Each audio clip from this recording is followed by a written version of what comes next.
Halo semua, kali ini saya mau mengganti pasta atau thermal paste GPU ini nih. Kenapa harus mengganti pasta atau thermal paste GPU? Jadi gini guys, sering bertambahnya usia dan penggunaan, GPU itu bisa cepat panas dan berimbas pada penurunan performa tentunya. Ya, biasa main game, sih paham lah ya, bisa bikin FPS-nya drop. Untuk mengurangi suhu pada GPU ini, kita bisa mengganti pasta atau thermal paste GPU dan juga thermal pad pada komponen VRM-nya. Tapi sebelum kita praktek ya, ada sedikit hal yang harus kita ketahui sebelum kita ganti pasta GPU.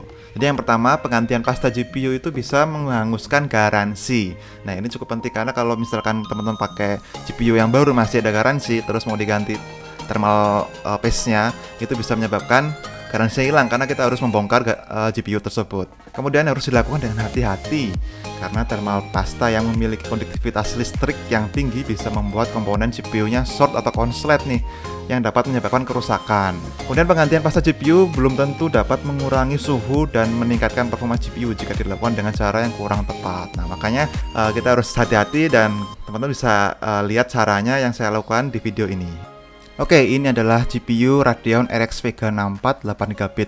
Usianya sekitar 3 tahun dan performanya udah turun, jadi ini mau saya ganti thermal paste dan thermal pads-nya. Nah, langsung saja kita lihat alat dan bahan yang akan kita gunakan.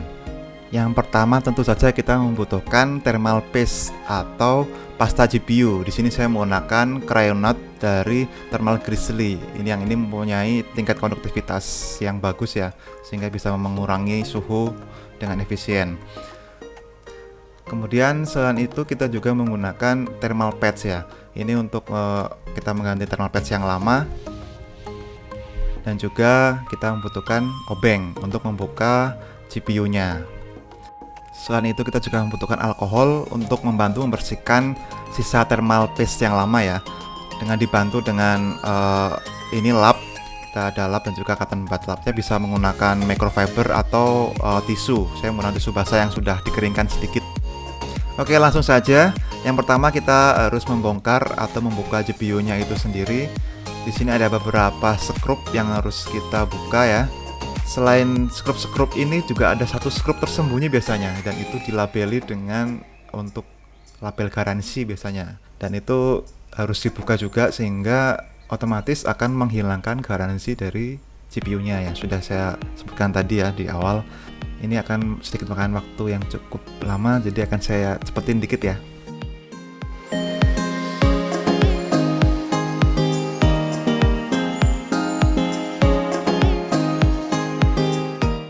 Oke, semua skrupnya sudah terlepas. Sekarang kita buka perlahan GPU-nya.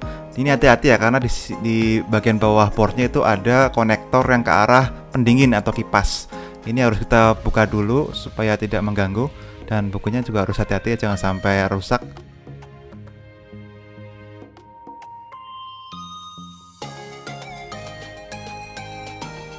Nah, ini adalah dalaman dari GPU Radeon RX Vega 64.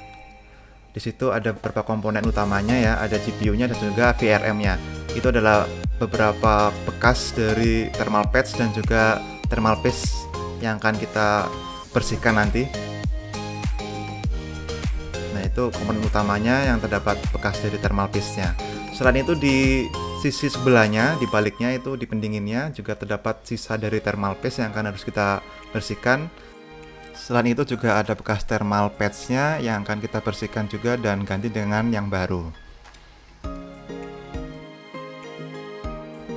Oke, sekarang kita mulai untuk membersihkan thermal paste dari komponen utama GPU-nya. Di sini saya menggunakan tisu basah yang udah agak kering ya, dan juga kita basahi sedikit dengan alkohol supaya lebih mudah untuk menghilangkan noda thermal paste yang lama.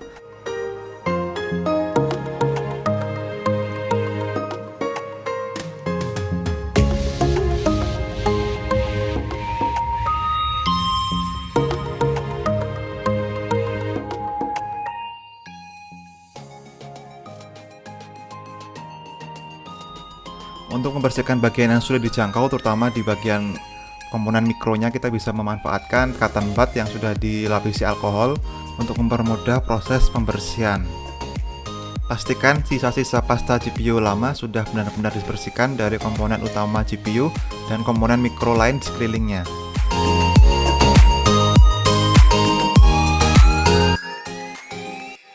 Nah, ini udah bersih nih. Kelihatan kinclong kan? Ya. Oke, selanjutnya kita bersihkan untuk komponen VRM-nya. Ini ada bekas-bekas thermal pads yang harus kita bersihkan supaya tidak mengganggu untuk penggantian thermal pads yang baru ya.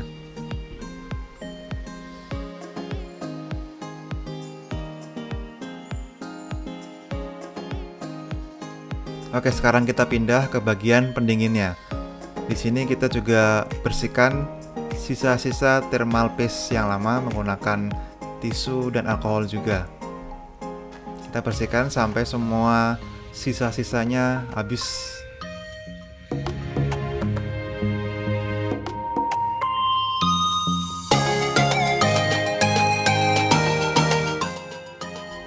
Lanjut kita lepas dan bersihkan thermal pads lama untuk diganti dengan yang baru.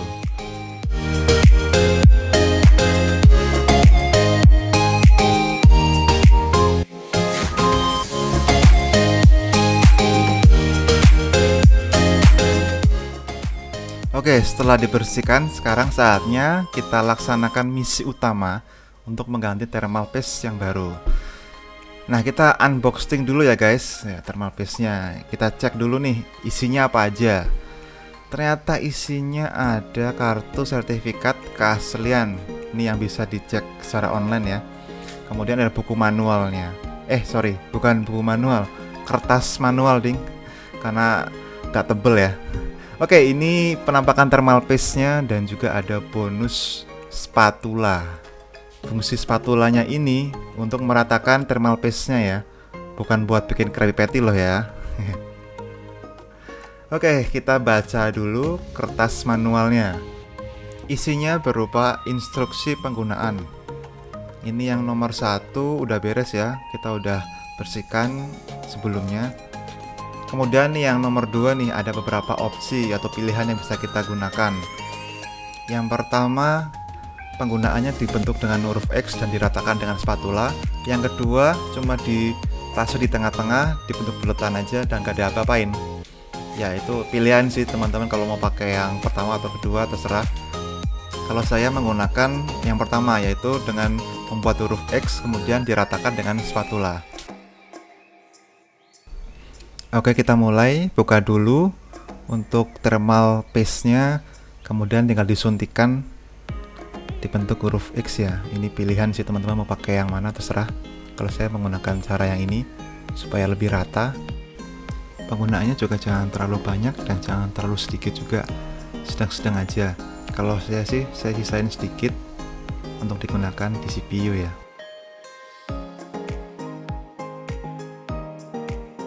Oke, sekarang kita ratakan menggunakan spatula. Di sini hati-hati ya, jangan sampai terkena komponen di sekeliling GPU-nya, karena kemungkinan bisa menyebabkan short atau konsleting ya. Jadi benar-benar hati-hati di sini, pastikan diratakan serata mungkin.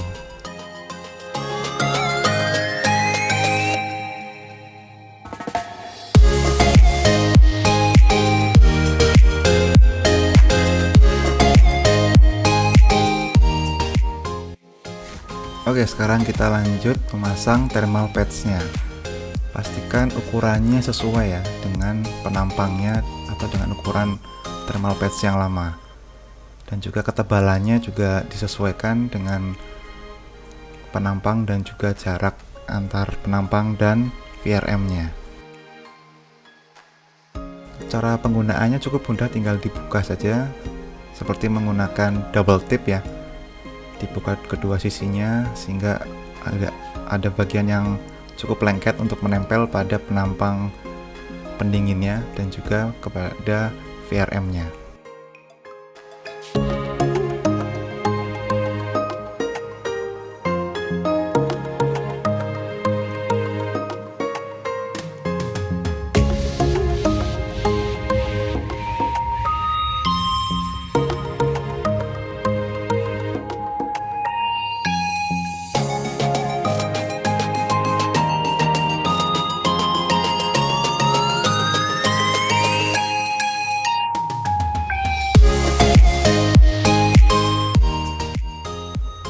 Oke, sekarang misi utamanya sudah selesai untuk penggantian thermal paste dan thermal pads-nya. Sekarang kita pasang lagi untuk pendinginnya dengan port utamanya.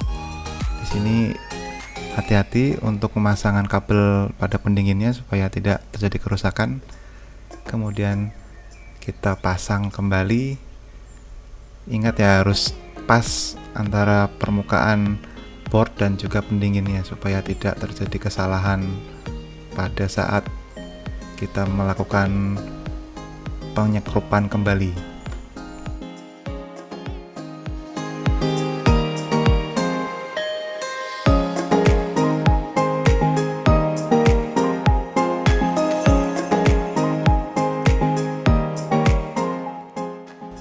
Nah, kalau sudah pas, saatnya kita pasang kembali skrup-skrupnya seperti semula.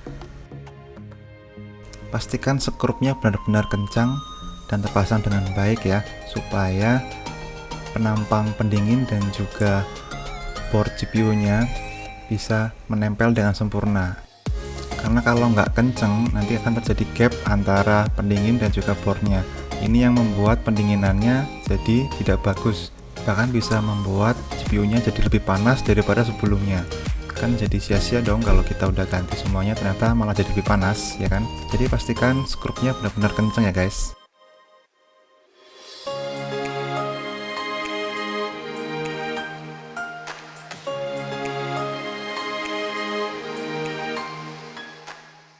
Nah, udah kenceng nih. Saatnya kita pasang lagi ke CPU-nya. Dan kemudian kita tes gimana hasilnya. Oke, cekidot. Nah, kita melakukan benchmark menggunakan aplikasi 3D Mark Benchmark. Di sini kita akan melakukan benchmark dan menentukan skor serta FPS dan temperatur tertinggi yang dicapai sebelum dan sesudah penggunaan atau penggantian thermal paste dan thermal pads-nya.